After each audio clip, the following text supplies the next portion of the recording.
Hello friends, स्वागत है आप सभी का फिर से हमारे यूट्यूब चैनल डिजिटल तैयारी पर। मेरा नाम है चेतन पारिक। आर.एस. अग्रवाल की हिंदी वाली बुक को हम सॉल्व कर रहे हैं। चैप्टर कौन सा है? प्रॉब्लम्स ऑन ट्रेन, जिसका पार्ट ए पहले कर रहे हैं, जिसमें क्या होंगे ऑब्जेक्टिव सवाल होंगे। फिर हम करेंगे पार्ट बी, जिसमें होंगे सब्जेक्टिव सवाल, जहां ऑप्शन नहीं मिलेंगे हमें। ठीक है, पार्ट 3 है पूरा इस सीरीज के अंदर। अब तक 2 पार्ट आ चुके हैं, तो वो नहीं देखे हैं तो जरूर देखना, क्योंकि वहां से बेसिक अच्छा खासा स्ट्रांग हो जाएगा आप। ठीक है, शुरू करते हैं हमारे इस पार्ट को। और इस पार्ट में पहला सवाल इस सीरीज में पूरा 16 नंबर का सवाल क्या है, तो ये रहा आपके सामने। फटाफट से इसको ट्राई करें अपनी तरफ से, उसके बाद समझें। यहाँ पर 2 रेलगाड़ियां में से प्रत्येक 210 मीटर लंबी है। इनमें से एक रेलगाड़ी प्लेटफॉर्म पर खड़ी तथा दूसरी इस गाड़ी की ओर समांतर पटरी पर 84 किलोमीटर पर आवर की चाल से आ रही है।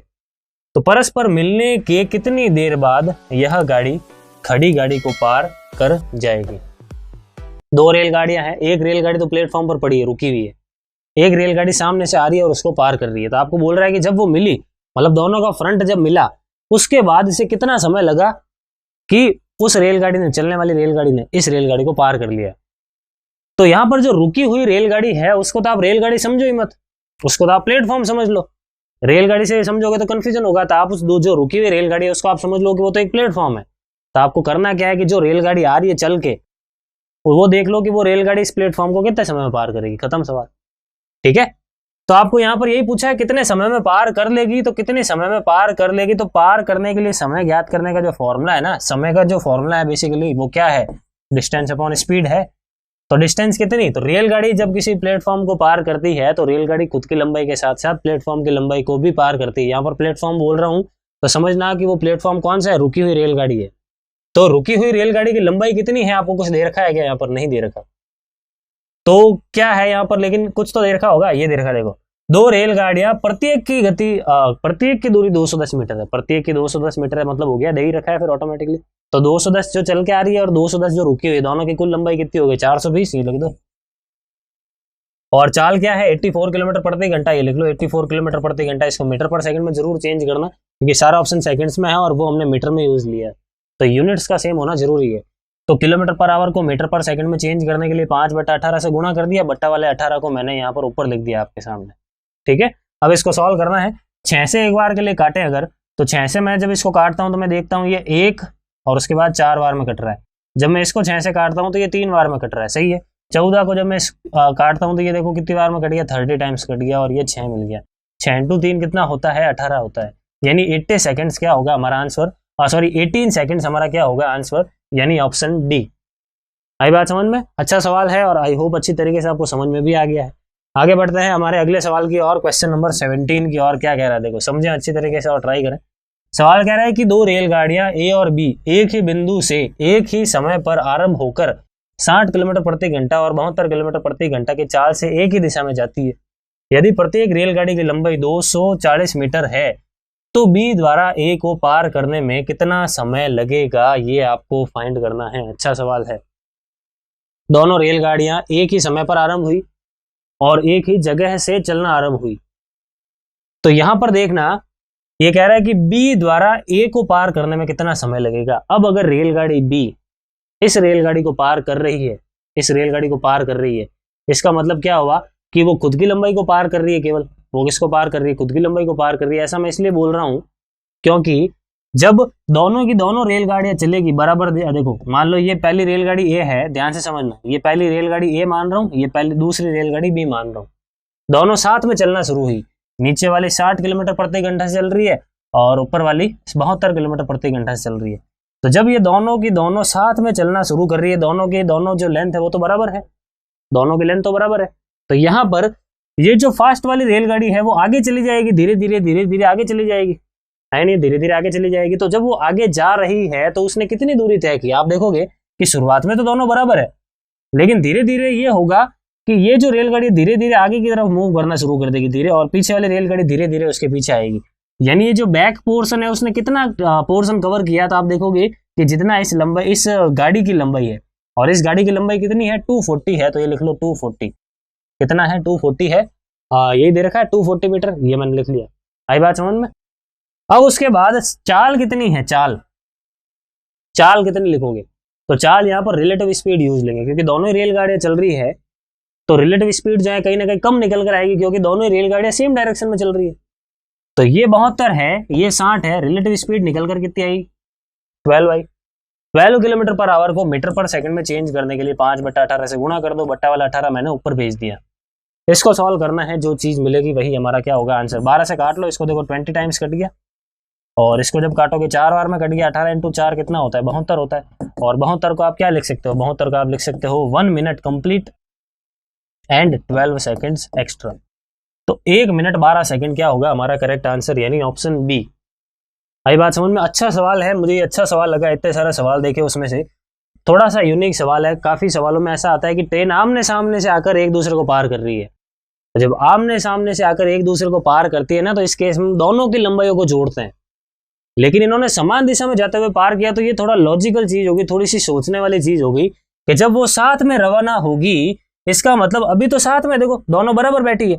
अब पहली मतलब जो फास्ट वाली रेलगाड़ी, उसको स्लो रेलगाड़ी को अगर पार करना है तो क्या होगा, वही वो धीरे धीरे आगे सिरकती जाएगी। कहां तक सिरकेगी, जब तक इसका बैक पोर्शन इसके फ्रंट पोर्शन को पार नहीं कर लेता। तो बैक पोर्शन फ्रंट पोर्शन को पार करने में कितनी दूरी तय करेगा, जितनी उस रेलगाड़ी की गति दूरी है किसकी, जो स्लो चल रही है उसकी। ठीक है, तो ये इसका सारा कॉन्सेप्ट है। आई होप अच्छी तरीके से आपको समझ में आ गया है, बिल्कुल बेसिक से बिल्कुल आराम से धीरे धीरे समझाया है। ठीक है, आगे बढ़ते हैं हमारे अगले सवाल की ओर।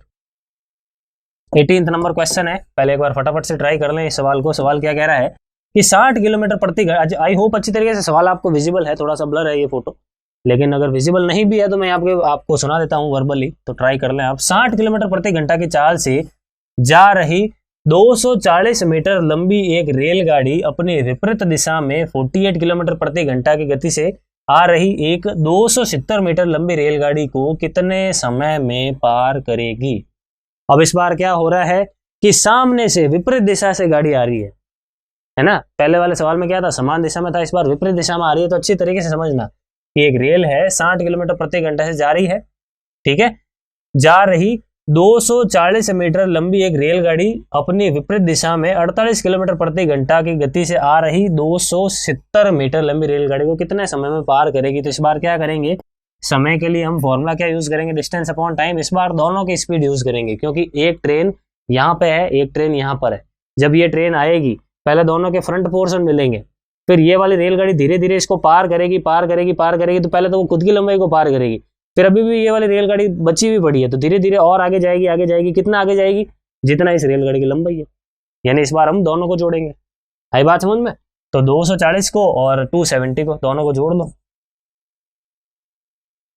और बट्टा में क्या करेंगे, तो बट्टा में स्पीड लिखेंगे। अब इस बार स्पीड को भी जोड़ के लिखेंगे, रिलेटिव स्पीड लिखेंगे। क्यों? क्योंकि दोनों अपोजिट डायरेक्शन में आ रही है। तो जब अपोजिट डायरेक्शन में आती है तो स्पीड बढ़ जाती है। आपने देखा होगा कि जब दो रेलगाड़ियां आमने सामने से एक दूसरे को पार करती है तो चुटकियों में एक दूसरे को पार कर लेती है। क्यों कर लेती है? क्योंकि उस समय उनकी रिलेटिव स्पीड बहुत ज्यादा हाई हो जाती है। हाई क्यों हो जाती है? क्योंकि दोनों की स्पीड जुड़ जाती है, और जितनी ज्यादा स्पीड उतना कम समय। तो फिलहाल जब अपोजिट डायरेक्शन में आ रही है तो दोनों को जोड़ लो। तो 60 और ये 48 जोड़ लो, कितना आएगा, 108 आएगा। ये मीटर पर सेकंड में चेंज कर लो इसको 5/18 से गुणा करके। तो बट्टा वाला जो 18 है ना, वो मैं ऊपर भेज रहा हूँ यहाँ पर, ठीक है। अब इसको सॉल्व करने पर जो चीज मिलेगी वही क्या होगा, हमारा करेक्ट आंसर होगा। तो इनको जोड़ लेते हैं। 310 और 200 कितने हो गए, 510। इसको मैं हटा लूँ यहाँ से, डायरेक्ट लिख दूं मैं इसको 510, ये मैंने लिख दिया, देखो क्लियर। उसके बाद 18 से जब मैं इसको देखता हूं तो ये कितना मिल गया, 6 मिल गया। अब ये जब इसको काटेगा तो देखो आप कितना मिल गया, 102 मिल गया। अब आके इसको डिवाइड कर लो, तो ये 1 हो गया और 7 हो गया, ये 17 टाइम्स कट रहा है, ठीक है। तो हमारा करेक्ट आंसर कितना हो गया, ऑप्शन ए 17 सेकेंड्स। क्लियर। आगे बढ़ते हैं, नेक्स्ट सवाल को देख लेते हैं क्या है। 19 नंबर सवाल है, 120 मीटर और 90 मीटर लंबी दो रेलगाड़ियां क्रमशः 80 किलोमीटर प्रति घंटा और 55 किलोमीटर प्रति घंटा की चाल से एक दूसरे की ओर समांतर पटरियों पर दौड़ रही है। यदि उनके बीच दूरी 90 मीटर हो तो वह कितने समय बाद एक दूसरे को पार कर लेगी। देखो थोड़े थोड़े तरीके से सवालों को चेंज करते जा रही है किताब, अच्छी किताब है। और सवाल आप देख रहे हो, पहला सवाल समान दिशा में, अगला सवाल विपरीत दिशा में, अगला सवाल विपरीत दिशा में भी बता दिया कि दोनों रेलगाड़ियां दूर खड़ी है। तो फिर से कुछ नई चीज होगी, देखो समझना। अगर विपरीत दिशा में आ रही है रेलगाड़ियां, तो मान लो वो अभी तो देखो, जैसे ये रेलगाड़ी इधर है, ये रेलगाड़ी इधर है, ठीक है। ये मान लो ये पहली रेलगाड़ी, ये दूसरी रेलगाड़ी। फिलहाल मान लो ये दोनों एकदम फ्रंट, दोनों के एक दूसरे के सामने एकदम चिपके हुए हैं। इस केस में जब इन दोनों को एक दूसरे को पार करना है तो कितनी दूरी ट्रेवल होगी, जितनी दोनों की मिलाकर है। लेकिन इस सवाल में क्या है कि ऑलरेडी वो दोनों ट्रेन्स के बीच में कुछ गैप है। कितना गैप है ये दे रखा है, 90 मीटर का गैप दे रखा है। तो दोनों के बीच में 90 मीटर का गैप है। पहले तो ये ट्रेन्स क्या करेगी, मिलजुल कर पहले इस 90 मीटर के गैप को खत्म करेगी। 90 मीटर का गैप जैसे ही खत्म हुआ तो आप देखोगे दोनों के फ्रंट देखो इक्वल आ गए, दोनों के फ्रंट एकदम इक्वल आ गए। अब धीरे धीरे ये मिलकर एक दूसरे को पार कर लेगी। आई बात समझ में? तो यहाँ पर इस बार जो टोटल डिस्टेंस आप यूज करने वाले हो टाइम निकालने के लिए, टाइम का फॉर्मूला डिस्टेंस अपॉन स्पीड। तो जो टोटल डिस्टेंस आप यूज करने वाले हो उसमें आप पहली ट्रेन की लंबाई प्लस दूसरी ट्रेन की लंबाई प्लस दोनों के बीच में जो गैप है वो भी जोड़ोगे इस बार। आई बात समझ में? हर चीज का ध्यान रखना है। तो अब कुछ नहीं है, बट्टा में स्पीड लिख लो। स्पीड इस बार दोनों को जोड़ के लिखेंगे फिर से, क्योंकि अपोजिट डायरेक्शन में है। तो 80 और 55 कितने हो गए, 135। इस 135 को मीटर पर सेकंड में चेंज करने के लिए 5/18 से गुणा किया और बट्टा वाला 18 कहाँ चला गया, ऊपर चला गया। ठीक है, इन सारी चीजों को जोड़ना है हमें। तो पहले काट लो, या तो जैसे 5 से इसको काट लो आप पहले सीधे ही। तो आप देखोगे 24 बार में कट गया, 5 से जब आपने काटा तो 18 बार में कट गया, 5 से काटा तो 18 बार में कट गया। 18 और 18 36, 36 और 24 कितने हो गए, तो 36 और 24 हो गए हमारे पास यहाँ पर 60। ठीक है, तो 60 इंटू 18 डिवाइड में 135, इसको सॉल्व करना है। तो 15 से ही काट लेते हैं। 15 से 4 बार में कट गया, 15 से कितनी बार में कट गया, 9 बार में कट गया। 9 से इसको काट लो, 2 बार में कट गया, 4 इंटू 2 कितना हो गया, 8 हो गया। तो 8 सेकंड्स क्या हो गया हमारा करेक्ट आंसर, यानी ऑप्शन सी क्या हो गया हमारा करेक्ट आंसर हो गया। आई बात समझ में? तो आई होप अच्छी तरीके से सारे सवाल आपको समझ में आ गए हैं। इस पर्टिकुलर पार्ट में हमने 3-4 सवाल ऐसे किए जो रेलगाड़ी से संबंधित सवाल थे। उसमें पर्टिकुलरली 2 रेलगाड़ियां थी, कभी अपोजिट जा रही है तो कभी सेम डायरेक्शन में जा रही है। ठीक है, तो इसी सीरीज को हम कंटिन्यू रखेंगे और आगे के सारे सवाल करेंगे, एक एक सवाल करेंगे। और जैसा मैं आपको हर वीडियो में कहता हूँ, इंग्लिश वाली RS अग्रवाल भी जरूर करें। जब ये चैप्टर आप यहाँ से पूरा कर लेते हो उसके बाद इंग्लिश वाली RS अग्रवाल में भी ये सेम चैप्टर पूरा देख लो, तो एक अच्छी खासी आपकी प्रैक्टिस हो जाएगी। ठीक है, तो फिलहाल इस वीडियो में इतना ही रखते हैं। Thank you. Please like, share